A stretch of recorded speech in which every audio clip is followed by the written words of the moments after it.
নিচে কতকে ডরে পলাই গেছি, এরা কোনো নির্দোষী, এরা এবং গালিগালাজ করছে। আমরা এই লোকের নাম্বার থানায় দেওয়া হয়েছে, এই লোকে কিভাবে আরে ধরিয়া তার বিচারের আওতায় আনতে হবে।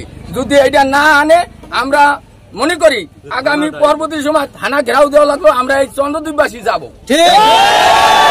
চন্দ্রদ্বীপবাসী সবাই আমরা তাদের ফাঁসি চাই, দোষী যারা তাকে সাক্ষ্য করে কামাল আদার তার ছেলে এগো সবারই ফাঁসি চাই, আর যারা নির্দোষী তাদের জন্য কিছু না হয়, এটা আমার জোর অনুরোধ।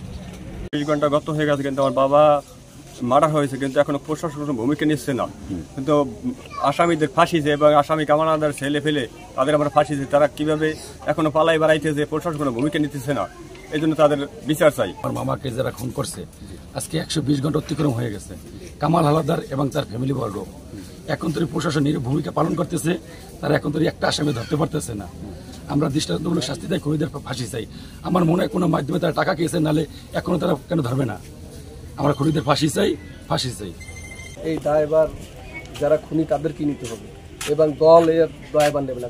জমি জমা সংক্রান্ত বিষয় নিয়ে যে বিবাদ হয়েছে এবং মারামারি হয়েছে, এই মারামারি একটা লোক মারা গেছে, এই দায়ভার দল কখনোই নেবে না। সর্বোচ্চ শাস্তি দাবি জানাচ্ছে। 120 ঘন্টা হয়েছে, প্রশাসন কেন এখনো দোষীদেরকে ধরতে পারে না? ঘটনার সাথে যারা জড়িত এবং যা কেউ যদি প্রত্যক্ষভাবে বা পরোক্ষভাবে যারা প্রত্যক্ষভাবে জড়িত তারা আপনারা জানেন, তাদেরকে এখনো গ্রেপ্তার করা হয়নি, তারা এখনো পলায়ন আছে। এই সোশ্যাল মিডিয়ার যুগে এখনো একজন লোক ধরা আইনের আওতায় তাদেরকে এখনো আনা হয়নি। আমরা আসলে খুব আশ্চর্য মনে করতেছি। তার মানে কি প্রশাসন কি আমাদেরকে বোকা মনে করতেছেন? আমরা এর সুষ্ঠু তদন্ত এবং এর সাথে যারাই জড়িত থাক তা আমরা তাদেরকে শাস্তির আওতায় আনার জন্য বিশেষ ভাবে ধন্যবাদ।